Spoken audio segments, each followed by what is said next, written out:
सबसे पहले कृष्ण जन्माष्टमी की एवं परिवार की तरफ से आप सभी को हार्दिक शुभकामनाएं। तो वहीं सीएम भजनलाल शर्मा आज भरतपुर और उज्जैन दौरे पर है। सबसे पहले सीएम पूंचरी का लौटा पहुंचे, जहां भाजपा कार्यकर्ताओं ने सीएम का स्वागत किया। उसके बाद सीएम मंदिर पहुंचे, जहां जन्माष्टमी पर पूजा अर्चना कर खुशहाली की कामना की और वहां स्थानीय कार्यक्रमों में भी सीएम शामिल होंगे। इसके बाद दोपहर 2:30 पर इंदौर एयरपोर्ट पहुंचेंगे, जहां वे 3 बजे महाकाल मंदिर जाएंगे, भगवान शिव की पूजा अर्चना करेंगे।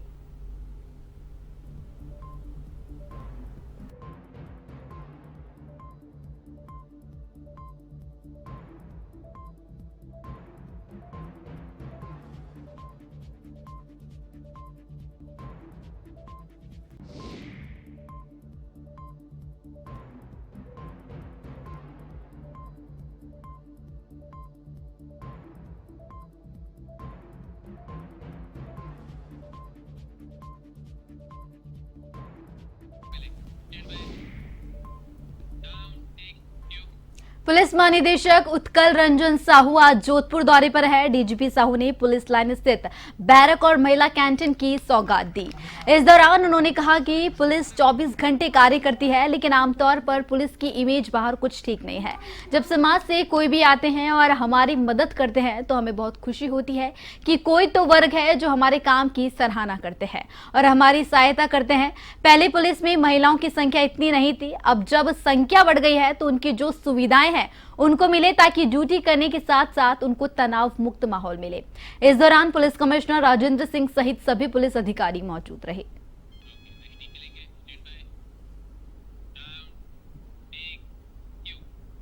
और वहीं राजधानी जयपुर के अजमेर हाईवे पर बड़ा सड़क हादसा हो गया, जहां बगरू थाने के सामने 3 वाहनों में भीषण टक्कर हो गई।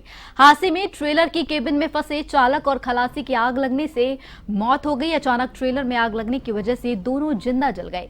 सूचना पर बगरू थाना पुलिस मौके पर पहुंची और दमकलों को बुलाकर कड़ी मशक्कत के बाद आग पर काबू पाया गया।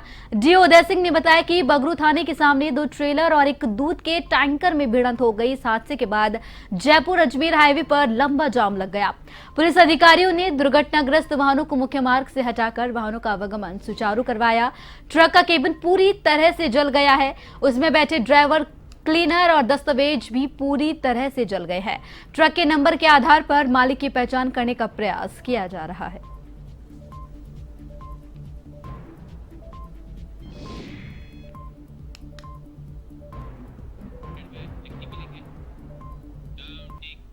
राजधानी जयपुर में बारिश के चलते बड़ा हादसा हो गया। शहर के चांदपोल स्थित तोपखाने के रास्ते में अचानक मकान गिर गया। हादसे में घर में मौजूद 50 वर्षीय रईस की मौत हो गई। मकान के गिरने की सूचना मिलने पर पुलिस प्रशासन मौके पर पहुंचा और सिविल डिफेंस टीम की सहायता से रेस्क्यू किया गया। इस दौरान पुलिस टीम रईस को अस्पताल लेकर पहुंची, जहां उसे मृत घोषित कर दिया गया। गौरतलब है कि बारिश के चलते परकोटे इलाके में वर्षों के कई जर्जर मकानों को गिराने के लिए निगम प्रशासन ने नोटिस भी दे चुके हैं, लेकिन अभी तक कोई कार्रवाई नहीं की गई।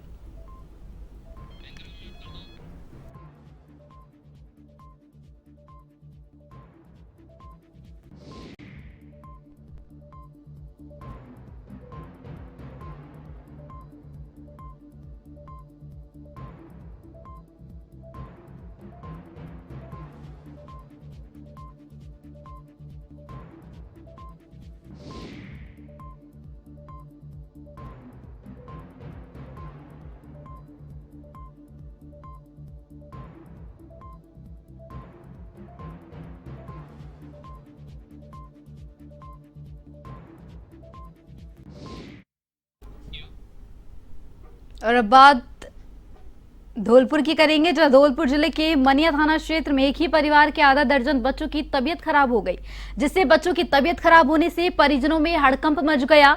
2 बच्चों को अस्पताल में भर्ती कराया गया है, जहां उपचार के दौरान उनकी मौत हो गई, जिसके कारण ग्रामीणों में हड़कंप मच गया। दूसरी ओर बच्चों के पेट में दर्द होने पर 4 बच्चों को परिजनों ने धौलपुर निजी अस्पताल में भर्ती कराया है। बाल रोग विशेषज्ञ ने बताया कि चारों बच्चों के उपचार के दौरान 2 बच्चों की मौत हो चुकी है। घटना से ग्रामीणों में दहशत फैल गया है।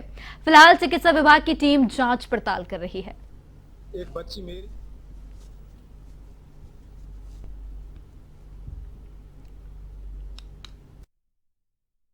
आज जो केसेज आए हैं कोटपुरा मनिया से।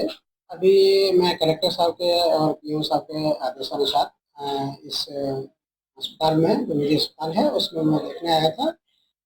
उनके परिजनों से और डॉक्टर साहब से पता चला कि वहाँ उन बच्चों को दस्त हुए और सुबह जो बच्चा आया था उसको काफ़ी मात्रा में दस्त है, पानी की बहुत कमी थी। अभी 4 बच्चे भर्ती हैं। चारों बच्चे सुबह की बजाय अभी सेटल हैं, उनका इलाज जारी है। हाँ सर, वो एक बच्चा कल खत्म हो गया था और जो एक मेरी बच्ची आज खत्म हो गई और एक एक बच्ची मेरी और मेरा भतीजा दोनों यहाँ भर्ती हैं और 2 लड़के जो बच्चा खत्म हुआ है उसके छोटे भी 2 भाई इनके यहाँ पे एडमिट है। और ये पता नहीं सर कि किससे क्या प्रॉब्लम हुई है, पानी से हुई है, खाने से हुई है, कोई पता नहीं। खबर गंगापुर सिटी के टोड़ा भीम से है, जहां नदी के तेज बहाव में 3 युवक बह गए। तीनों युवकों ने नदी में बबूल के पेड़ पर चढ़ अपनी जान बचाई। एक युवक काफी प्रयास के बाद बाहर निकल आया, लेकिन 2 युवक अभी भी नदी के बीच बबूल के पेड़ पर अटके हुए हैं। ग्रामीणों ने पुलिस प्रशासन को मामले की सूचना दी है।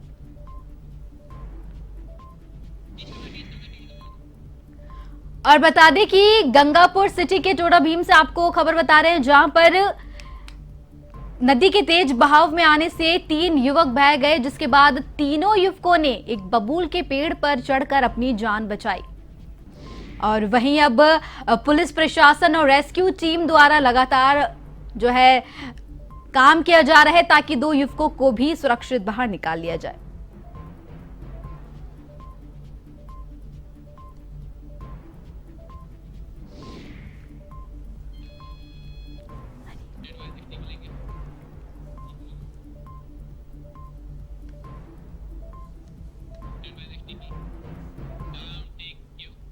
प्रतापगढ़ पुलिस ने मध्य प्रदेश के रतलाम में मासूम का किडनैप करने के मामले में आरोपी को डिटेन किया है। आरोपी को पकड़ने के बाद प्रतापगढ़ पुलिस ने इस मामले में मध्य प्रदेश पुलिस से संपर्क कर उन्हें सूचना दे दी है। पुलिस ने बताया कि थाने के कांस्टेबल को सूचना मिली कि आरोपी सूने मकान में छिपा हुआ है। जब कांस्टेबल मौके पर पहुंचा तो युवक भागने की कोशिश करने लगे, तभी ग्रामीणों की सहायता से कांस्टेबल ने उसे पकड़ लिया।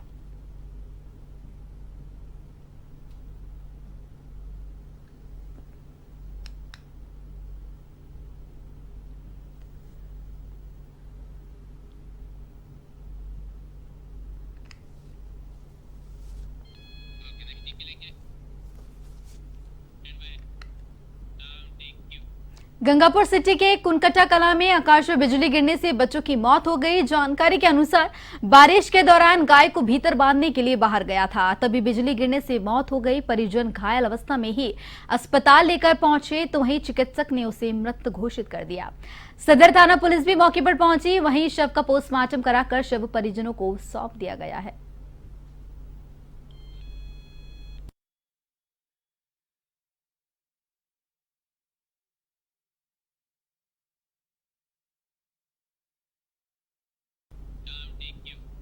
दौसा में वन विभाग के अधिकारियों और पुलिस की दबंगई का मामला सामने आया है, जहां जंगल में पशु चरा रहे युवक ने जमकर मारपीट की।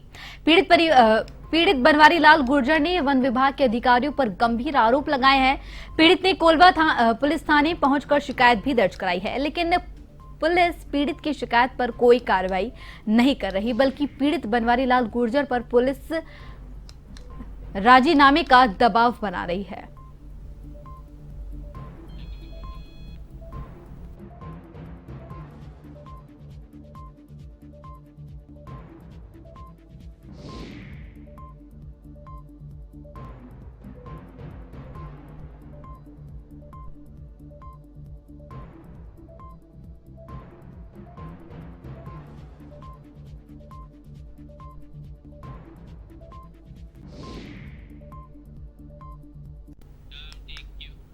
झुंझुनू में बिजली निगम के ट्रांसफार्मर में तांबा चोरी की घटनाएं थमने का नाम नहीं ले रही है, जिसके चलते 3 स्थानों पर चोरी की वारदातें हुई। जानकारी के अनुसार चिड़ावा में अज्ञात चोरों ने डीपी पे उतरकर डीपी से तांबा चुरा लिया। इसी प्रकार चोर ने 2 डीपी में चोरी की वारदात को अंजाम दिया। डीपी को नीचे उतारने के चलते आसपास के घर में बिजली गुल हो गई, जिसके चलते प्रभावित लोगों ने बिजली विभाग को सूचना दी।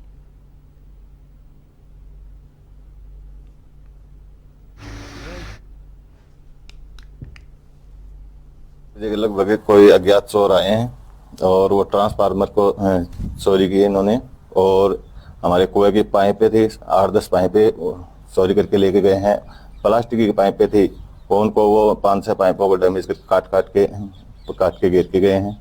ऐसी घटना एक और पास में भी हुई है, ट्रांसफार्मर की टंकी एक और उतारी गई है वहाँ पे भी। ट्रांसफार्मर को तो छोड़ दिया। इनके इसको खिंडा बिंदा के इसके कुछ अंदर है वो तोड़ दुआड़ के इसके अंदर जो कुछ था वो उठा के इसके अंदर से निकाल के लेके गए।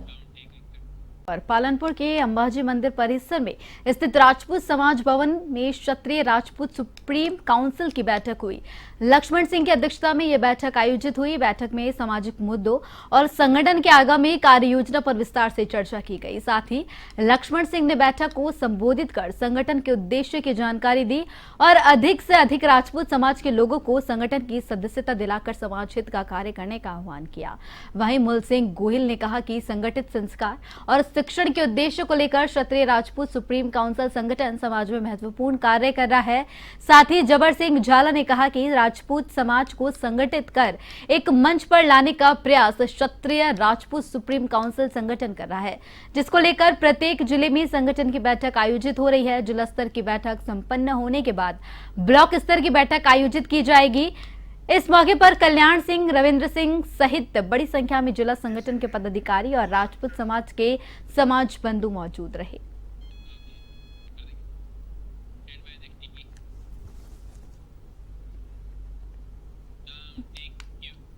जयपुर में नामदेव छिपा समाज का प्रतिभावान छात्र छात्रा अभिनंदन समारोह मिथिला शरण सत्संग भवन में संपन्न हुआ। संस्था के अध्यक्ष प्रहलाद एंचारा ने बताया कि सांसद मंजू शर्मा समारोह में मुख्य अतिथि रहीं। साथ ही डॉक्टर कुणाल शर्मा और हवा महल विधायक स्वामी बाल मुकुंदाचार्य प्रमुख अतिथि के रूप में उपस्थित रहे। अतिथियों के उद्बोधन के बाद रंगारंग सांस्कृतिक कार्यक्रमों की प्रस्तुति हुई, जिसके तहत लोकगीत, लोक नृत्य, देशभक्ति गीतों की मनमोहक प्रस्तुतियां पेश की गई। कार्यक्रम के अंत में संस्था अध्यक्ष प्रहलाद एंचारा ने सभी आगंतुकों को धन्यवाद ज्ञापित किया।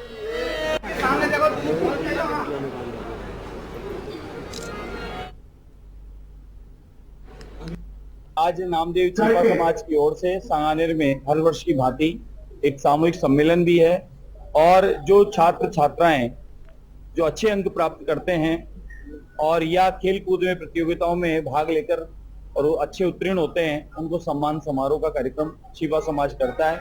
आज उसी क्रम में यहाँ उपस्थित हुए हैं। मिथिला सत्संग भवन, नामदेव छिपा समाज दोनों का सामूहिक आयोजन है और ये बहुत ही अच्छा काम है कि समाज के बच्चों को प्रोत्साहित करके और उन्हें और आगे बढ़ाने में उनको उत्साहवर्धन करने का काम करना।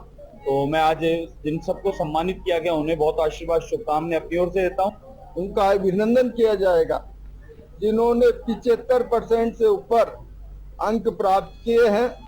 10वीं से पोस्ट ग्रेजुएट तक छिपा समाज सांगानेर में बहुसंख्य संख्या में है।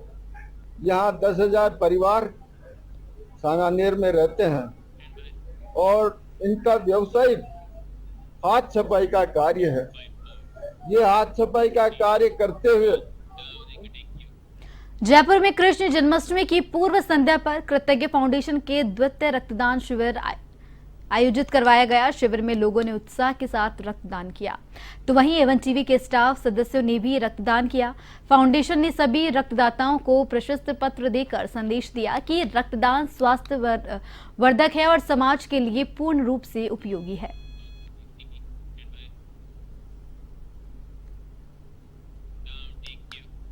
माउंट आबू को अर्धद्वारिका कहा जाता है क्योंकि भगवान कृष्ण मथुरा के द्वारका जाते समय यहाँ की तलेटी में निकले थे।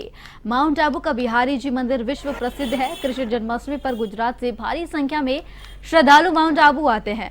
कृष्ण जन्मोत्सव को लेकर मंदिर में भव्य तैयारियां की जा रही है। आज कृष्ण भगवान के अनेक श्रृंगार होंगे, साथ ही कई धार्मिक कार्यक्रमों का भी आयोजन होगा। भक्तों में गजब उत्साह देखा जा रहा है।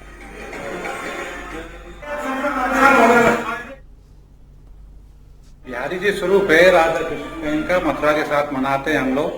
तो आज जन्माष्टमी में सारी सजावट की गई है और भजन कीर्तन होंगे। रात को महाआरती होगी, 12 बजे भगवान का जन्म होगा, उस बाद प्रसाद वितरण होगा। मटकी फोड़ने का भी कार्यक्रम रखा हुआ है। भगवान का मंदिर पूरे माउंट आबू का सबसे बड़ा मंदिर है और यहाँ पर देश विदेश के सभी पर्यटक यहाँ पे दर्शन के लिए आते हैं। और कल आज जन्माष्टमी होगी, इसमें बड़े सब सजावट की जाती है और शाम को अपने भजन कीर्तन होते हैं। फिर भगवान का 12 बजे जन्म होता है, उसके बाद में आरती होती है। आरती के बाद में सभी को प्रसाद वितरण। भीलवाड़ा के सवाईपुर क्षेत्र का कोठारी बांध देर रात्रि को छलक गया, जहां लगातार पानी की आवक बनी हुई है। बांध पर तैनात कर्मचारी ने बताया कि कोटड़ी क्षेत्र के सबसे बड़े कोठारी बांध में भराव क्षमता से ऊपर पानी बह रहा है। वहीं सुबह 8 सेंटीमीटर के चादर चली बांध का पानी बनास नदी से होते हुए बीसलपुर में जाने की संभावना है।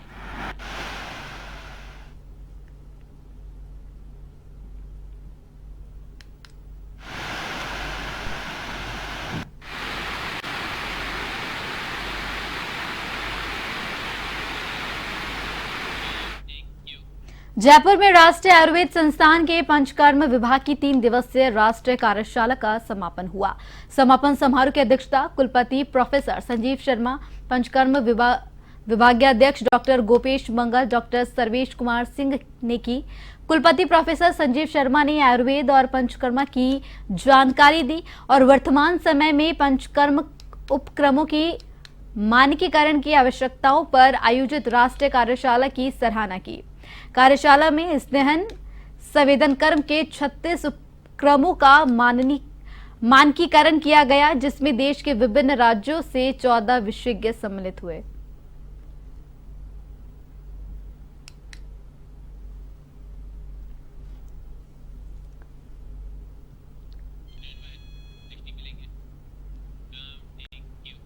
अभी राजस्थान में मानसून की बारिश का कोटा पूरा हो चुका है। मौसम विभाग की पूर्व चेतावनी के मुताबिक शनिवार को कई इलाकों में भारी बारिश हुई।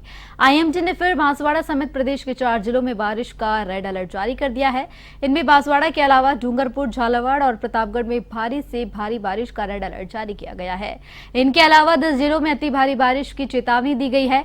इन जिलों को लोगों से सावधानी बरतने की अपील की गई है।